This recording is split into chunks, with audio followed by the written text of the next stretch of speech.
بسم اللہ والصلاۃ والسلام علی رسول اللہ وبعد۔ آج کا موضوع یہ ہے کہ ہم ایک دوسرے کی مخالفت کیوں کرتے ہیں۔ یہ میں بہت معذرت کے ساتھ عرض کروں گا کہ ہماری مخالفت کی جو بڑی وجہ ہوتی ہے نا، وہ عام طور پر کسی دوسرے کی شہرت ہوتی ہے۔ یہ وجہ نہیں ہوتی ہماری کہ اس بندے نے شریعت کے خلاف کام کیوں کیا ہے۔ یہ تو ہم ایک بہانہ ڈھونڈ لیتے ہیں، لبادہ اوڑھ لیتے ہیں کہ چلو اس کے ذریعے سے ہم اس پر حملہ کرتے ہیں۔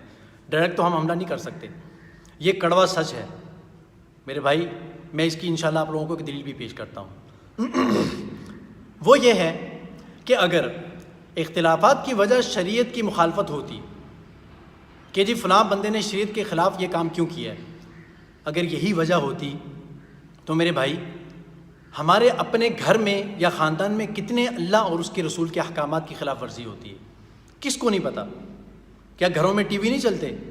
کیا بہت ساروں کی بیٹیاں بے پردہ نہیں ہیں؟ بچے غلط محفلوں میں نہیں جاتے؟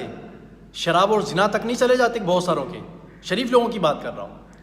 تو بھائی جب اپنے بیٹا بیٹی بیوی یا خاندان کے لوگ بہت سارے غلط کام، شادیوں کو ساری رسمیں کرتے ہیں، سارا کچھ کرتے ہیں، تو ہم کبھی آئے سوشل میڈیا کے اوپر اس بات کو ظاہر کرنے کے لیے کہ میرے بیٹے نے، میری بیٹی نے یا میری بیوی نے فلاں کام شریعت کے خلاف کیوں کر دیا، اب میں چھوڑوں گا نہیں اس کو، قرآن میں یہ دلائل ہے، حدیث میں یہ دلائل ہے، اس کی خیر نہیں ہے؟ نہیں، وہاں ہم کبھی بھی نہیں آتے۔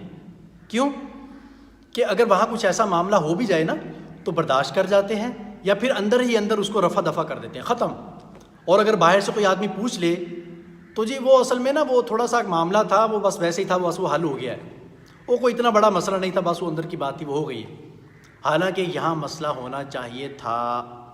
کیوں؟ اس لیے کہ آپ کی فیملی ہے بھائی، آپ سے قیامت کے دن سوال ہوگا اس کے بارے میں، بات سمجھتے ہیں؟ لیکن جیسے ہی کوئی دوسرے مسلک کا، مخالف مسلک کا آدمی یا ایسا آدمی جس کو ہم پسند نہیں کرتے، وہ اس سے اگر کوئی کام ہو جائے تو بس ساری شریعت، ساری حدیثیں، سورہ قرآن پاک کی جو آیات ہیں وہیں یاد آ جاتی ہیں۔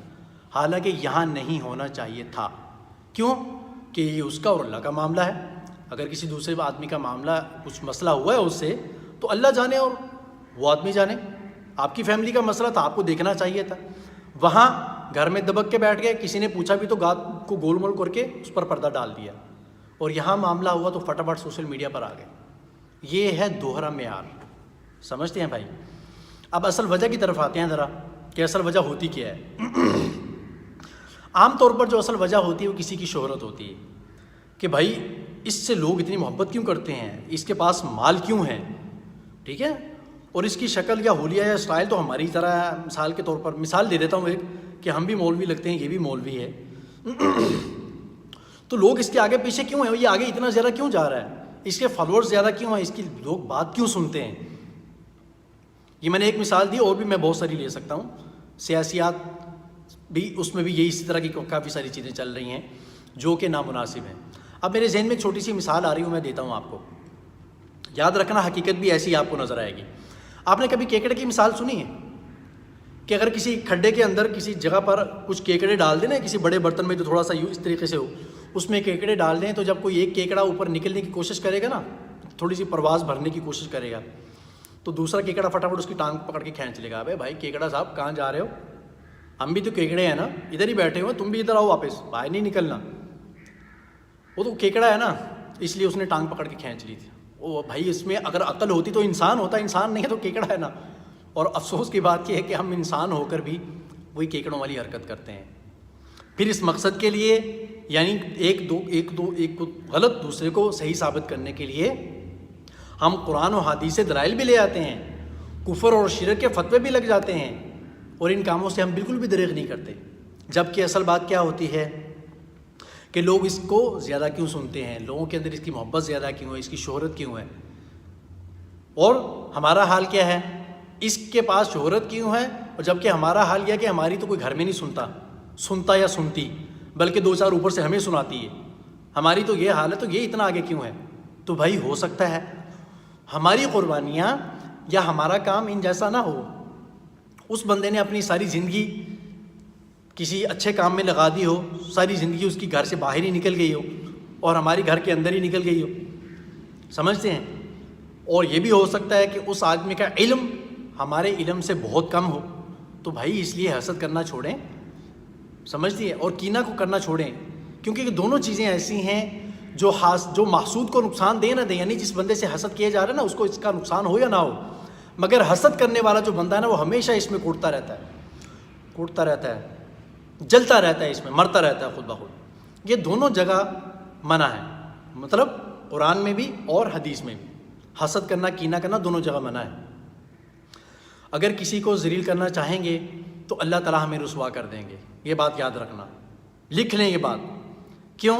سورۃ المنافقون کی آیت ہے، غالباً 8 نمبر آیت ہے، وَلِلَّهِ الْعِزَّةُ وَلِرَسُولِهِ وَلِلْمُؤْمِنِينَ۔ عزت کس کے لیے ہے؟ اللہ کے لیے، وَلِرَسُولِهِ رسول کے لیے، وَلِلْمُؤْمِنِينَ مومنین کے لیے، وَلَكِنَّ الْمُنَافِقِينَ لَا يَعْلَمُونَ۔ منافق اس چیز کو نہیں سمجھتے۔ آپ سمجھتے کہ نہیں سمجھتے؟ اسی لیے ابن ماجہ کی بھی ایک حدیث ہے کہ جو آدمی لوگوں کے عیب کو چھپاتا ہے اللہ تعالیٰ اس کو عیب کے چھپا دیں گے، اور جو لوگوں کے عیب کو بیان کرتا ہے اللہ تعالیٰ گھر کے اندر بیٹھے بیٹھے اس کو پوری دنیا میں رسوا کر دیتے ہیں۔ جب اللہ تعالیٰ میدان میں آئیں گے تو پھر ہمیں کون بچائے گا؟ میری بات سمجھ رہے ہیں؟ اس لیے دوسروں کے عیب بیان کرنے کے لیے، دوسروں کو برا بھلا کہنے کے لیے قرآن پاک سے اپنے مطلب کی دلائل تلاش کرنا، فلاں دلیلیں ادھر ادھر سے گھڑ کے لے آنا بہت نامناسب ہے۔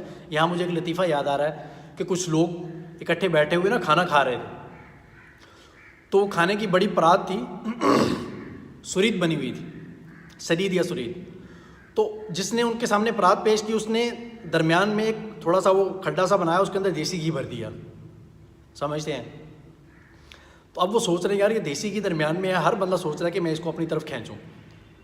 تو ایک لڑکے نے سوچا، اس نے کہا اچھا یار میں آپ کو ایک اچھی بات بتاتا ہوں، وہ کوئی کل خانی ہوگی، کوئی ایسا پروگرام تھا اس لیے وہ ٹاپک ان کے پاس یہی ذہن میں آیا۔ اس نے کہا کہ جو جنت ہے نا اس کے اندر اللہ تعالیٰ نے فرمایا کہ اس کے اندر نہریں بنی ہوں گی، اور جب اس نے یہ نہریں کا لفظ کیا نا تو اس نے وہاں سے جہاں وہ دیسی گھی تھا وہاں سے انگلی رکھ کے یوں ماری اپنی طرف کہ دیسی گھی کی نہریں ایسے بنی ہوں گی، ایسے بنی ہوں گی اور ایسے بنی ہوں گی۔ تو وہ 3 لائنیں لگ گئیں اور دیسی گھی سارا اس کی طرف آ گیا، دوسرا بیٹھا ہوا تھا ادھر، اس نے کہا نہیں ساتھ میں شہد کی نہریں بھی ہوں گی، اس نے ادھر کو لائن لگائی، دیسی گھی ادھر نکل گیا۔ اب تیسرا جو آدمی بیٹھا ہوا تھا اس کو لگائی، اس نے کہا یار یہ معاملہ بہت خراب ہے،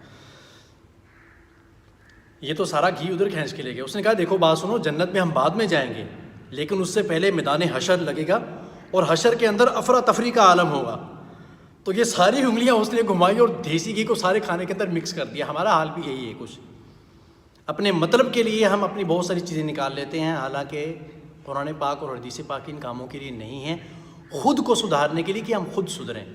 اپنے من میں ڈوب کر پا جا سراغ زندگی، تو میرا نہیں بنتا نہ بن، خدا کے بندے اپنا تو بن۔ پانی پانی کر گئی مجھے یہ قلندر کی بات، جھکا جو تو غیر کے آگے، نہ تن تیرا نہ من۔ خیر بہرحال میرے بھائی اپنی فکر کریں اور اپنے اندر سے حسد ختم کرنے کی اللہ تعالیٰ سے دعا کریں۔